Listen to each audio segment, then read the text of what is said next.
Obrigado, Sr. Presidente. Eu começava por saudar os representantes da APED. Eu penso que, ao fim de um conjunto de audições, a questão está mais que clara. Nós temos aqui um sistema de três instituições a gerir este processo. Portanto, permite a existência de três elementos nesse sistema, permite que, aparentemente, o sistema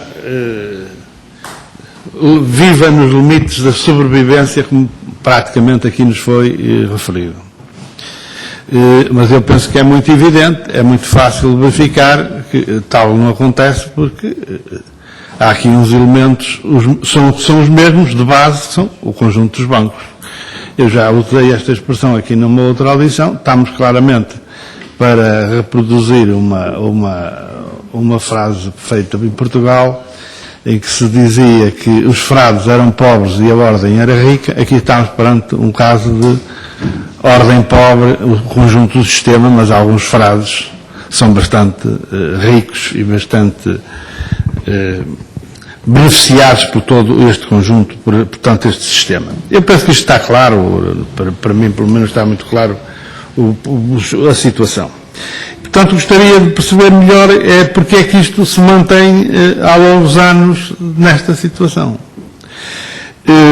Não sei quando é que a APED avançou com as primeiras queixas relativamente às entidades públicas com algum papel aqui, concretamente a Autoridade da Concorrência, Banco de Portugal e ao próprio Governo, aos ministérios que vão tutelando e acompanhando estas questões, e aqui pelo menos duas áreas, das finanças e da economia.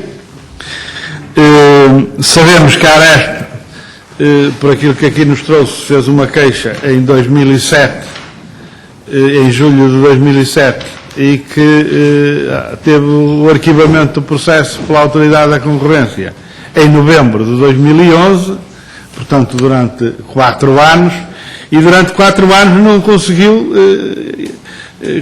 concluir que havia qualquer violação da concorrência neste processo.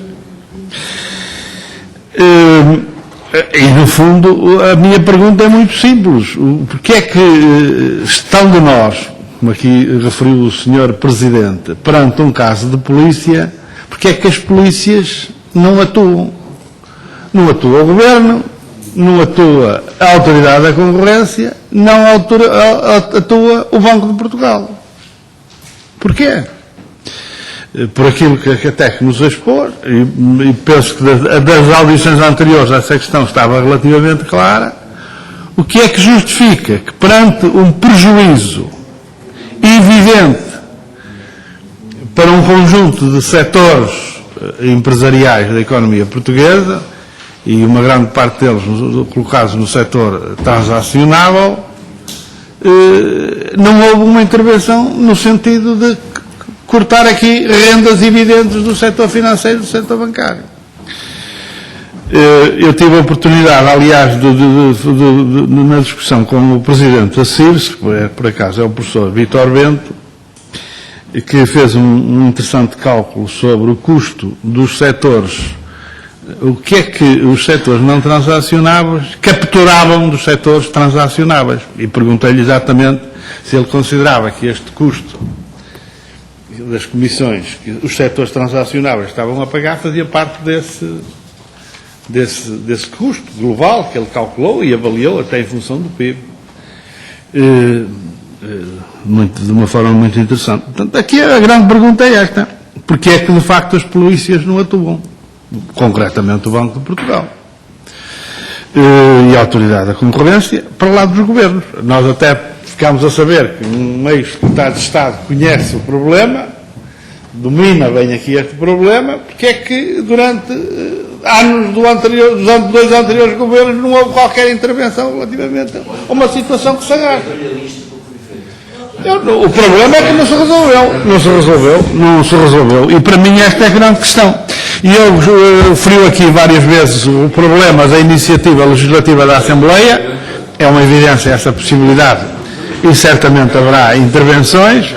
Depois, se essa intervenção terá resultado ou não é uma questão que vamos ver, mas fazia-lhe uma pergunta concreta, até porque também tivemos essa informação, que o novo Governador do Banco de Portugal estará a fazer uma abordagem deste problema, porque está a fazer e porque nós o vamos ouvir também no conjunto destas audições, se julgam ou não que este problema poderia ser resolvido por intervenção regulatória do Banco de Portugal. Isto é, se o Banco de Portugal pode ou não pode ter uma intervenção neste processo, no funcionamento deste sistema, destas três entidades, no sentido de eliminar aquilo que claramente está aqui em cima da mesa, que são rendas excessivas do setor bancário. Dizer que ele quer a UNIC, quer a CIB, de certa forma, acabam por referir, como, isto é apenas uma nota, como uma das razões para estas taxas mais elevadas que noutros países, o problema da dimensão do mercado. Portanto, eu julgo que até é o grande argumento que vem para cima da mesa. E disse, Sr. Presidente. A Autoridade da Concorrência, no processo de arquivamento, terá dito que iria fazer uma espécie de supervisão fiscalizadora a partir dessa data. Tem alguma informação sobre o exercício desse acompanhamento do problema pela Autoridade da Concorrência?